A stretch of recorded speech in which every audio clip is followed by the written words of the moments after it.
Next question देखते हैं। Benzene and toluene forms ideal solution over the entire range of composition. The vapour pressure of pure benzene and toluene at 300 kelvin are this much and this much. तो हमें benzene के pure का vapour pressure दिया है और टॉलिन के pure component का vapour pressure दिया है। Calculate the mole fraction of benzene in vapour phase if 80 gram of benzene is mix with 100 gram of टॉलिन। ठीक है, तो ऐसे क्वेश्चन में एक बात का ध्यान रखना होता है कि जो मोल फ्रैक्शन पूछी जाती है क्वेश्चंस में वो दो तरह से पूछी जा सकती है।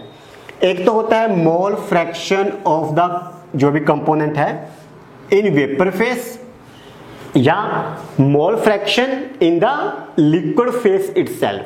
ठीक है, तो अभी थोड़ा सा अंडरस्टैंड करते हैं ऐसे क्वेश्चंस के लिए। मान लो मेरे पास एक कंटेनर है, यहाँ पे मैंने लिक्विड रखा है, कोई भी हो सकता है या कोई सोल्यूशन वगैरह है।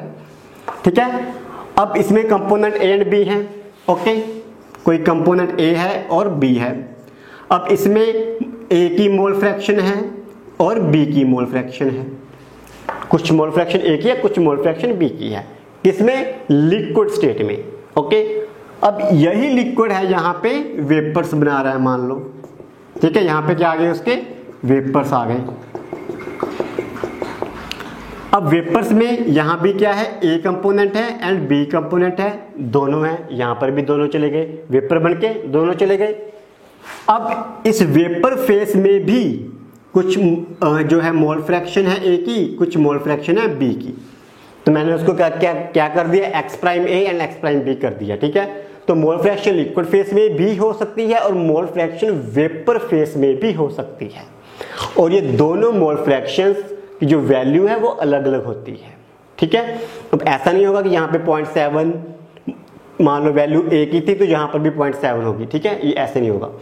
तो जो है हमारे पास यहाँ पे जो लिक्विड फेस की मोल फ्रैक्शन है और जो वेपर फेस की मोल फ्रैक्शन है उसको ध्यान से क्वेश्चन में देखना है कि हमें किस चीज़ की मोल फ्रैक्शन पूछी गई है, क्योंकि दोनों की मोल फ्रैक्शन का फॉर्मूला हमें उस हिसाब से यूज करना होता है। ओके, अब जब हम मोल फ्रैक्शन की बात करते हैं वेपर फेज में, ठीक है, तो उसका फॉर्मूला क्या है? तो वेपर फेज में मोल फ्रैक्शन मान लो मुझे ए की निकालनी है, मोल fraction of A in vapour phase. ठीक है, तो उसका फॉर्मूला होता है प्रेशर ऑफ ए जितना भी होगा over total pressure, mole fraction of B in vapour phase, pressure of B over total pressure. ठीक है, तो ये होगा इसका formula in vapour phase mole fraction निकालने का। चलो अभी देखते हैं हमें क्या क्या दिया है। हमें दिया है कि आइडियल सोल्यूशन बना रहे हैं, vapour pressure of pure component benzene का दिया है, तो बेंजीन को हम ए कंपोनेंट मान लेते हैं। PA0 दिया है हमें, चलो ऐसा करते हैं बी ही लिख लेते हैं। बी दिया है हमें 50.71 और दूसरा टॉलिन को हम टी लिख लेते हैं। ठीक है, तो P0T होगा हमारे पास 32.06। ठीक है, मोल फ्रैक्शन ऑफ बेंजीन हमें वेपर फेज में निकालनी है। If the 80 gram of benzene, okay 80 gram of benzene मतलब WB दिया है 80 ग्राम। ठीक है, बेंजीन का मोलिकुलर वेट हम निकाल सकते हैं। Is dissolved in 100 gram of टॉलिन, तो इसका मतलब हमें टॉलिन का वेट दिया है 100 ग्राम, तो मोलिकुलर वेट हमें टॉलिन का भी पता चल जाएगा कितना होता है। ठीक है, तो यहाँ से सबसे हम पहले क्या निकालेंगे, मोल फ्रैक्शन निकालेंगे जो कि लिक्विड फेज की होगी। ओके, ठीक है, तो हमारे पास बेंजीन क्या होती है, ऐसे होती है। टॉलिन क्या है हमारे पास, ये है। ठीक है, तो इसका कितना होता है 78 हो गया, इसका कितना हो गया 77 प्लस 12 एंड 15 92, इसका हमारे पास आ गया 92। तो ये हमारे पास हो गया 78 और ये हमारे पास हो गया 92। ठीक है, तो अभी हम क्या निकालेंगे, पहले मोल फ्रैक्शन निकालते हैं बी की। तो जो बी की मोल फ्रैक्शन होगी that would be equal to number of moles of B over total number of moles. Total number of moles कितने आएंगे 100 ओवर 92। ठीक है, तो अभी मैं इसको कैलकुलेट करता हूँ। हमारे पास आएगा 80 डिवाइडेड बाई 78 1.02, यहाँ पर भी 1.02 आ जाएगा, प्लस कितना आएगा 100 डिवाइडेड बाई 92, 100 डिवाइडेड बाई 92 1.08 आ गया। ठीक है, 1.08 प्लस 1.02 2.1 आ गया, और 1.02 डिवाइडेड बाई 2.1 तो 0.5 तो अप्रॉक्सीमेटली 0.48 आ गया। ठीक है, अगर एक्स बी इतना आ गया तो डेफिनेटली एक्स टी, ये बेंजीन के लिए, ये टॉलिन के लिए कितना आएगा 1 माइनस 0.48 0.52 आ गया।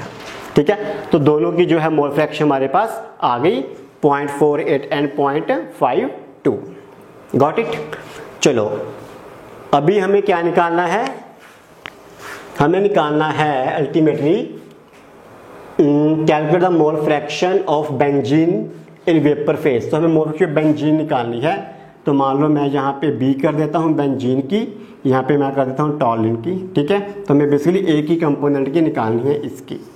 तो इसके लिए हमें क्या चाहिए, mole fraction of B that is benzene in vapour phase के लिए उसका प्रेशर चाहिए बेंजीन का, और टोटल प्रेशर चाहिए। ठीक है, तो बेंजीन का प्रेशर कहाँ से आएगा, इसको भी हम रेस कर देते हैं।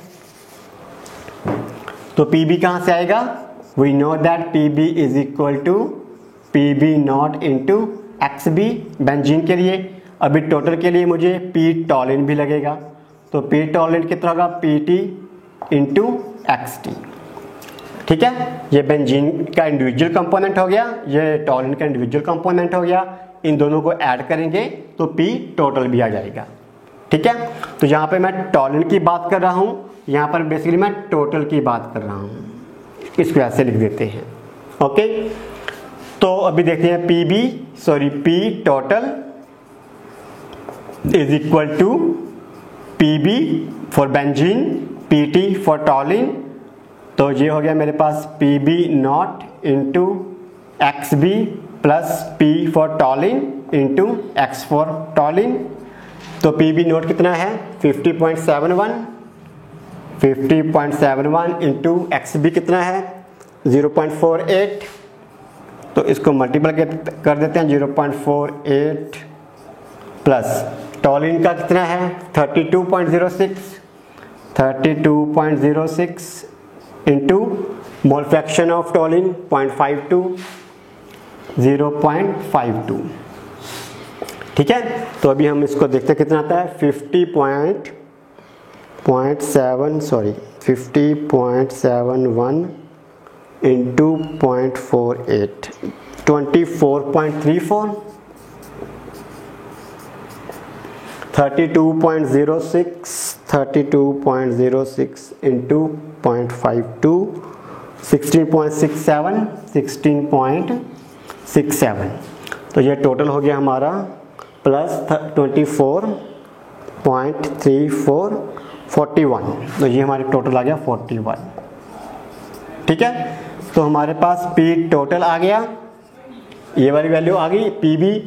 पीबी ये ऑलरेडी हमने यहाँ पे इंडिविजुअली ले लिया, ये हमारा कितना हो गया पीबी। ठीक है, यही तो था पीबी 24.34। तो हम 24.34 को डिवाइड करेंगे 41 पॉइंट इससे, तो this is equal to 24.34 over 41.04। ठीक है, तो इसको भी हम देख लेते हैं 24.34 डिवाइडेड बाय 41.04। तो हमारे पास आ गया 0.59। तो बेसिकली हम इसको बोल सकते हैं 0.6। तो कैलकुलेट करने के बाद आ गया 0.59, या हम बोल सकते हैं अप्रॉक्सीमेटली 0.6। ओके, तो ये हमारा क्वेश्चन हो गया। तो इसको जो हमने जो खास बात है इस क्वेश्चन में क्या ध्यान में रखी कि मोल फ्रैक्शन है वो किस चीज़ की पूछी गई है, वो ध्यान में रखते हैं। वेपर प्रेशर की पूछी गई है या लिक्विड फेज की पूछी गई है। ठीक है, in most of the cases ये जो कॉमन क्वेश्चन होते हैं वेपर फेज की ही पूछी जाती है, लिक्विड फेज की आपको मोस्टली दी होती है। ठीक है, तो इस बात का हमें इस केस में ध्यान रखना होगा ऐसे क्वेश्चन अटेम्प्ट करने के टाइम पे। Got it.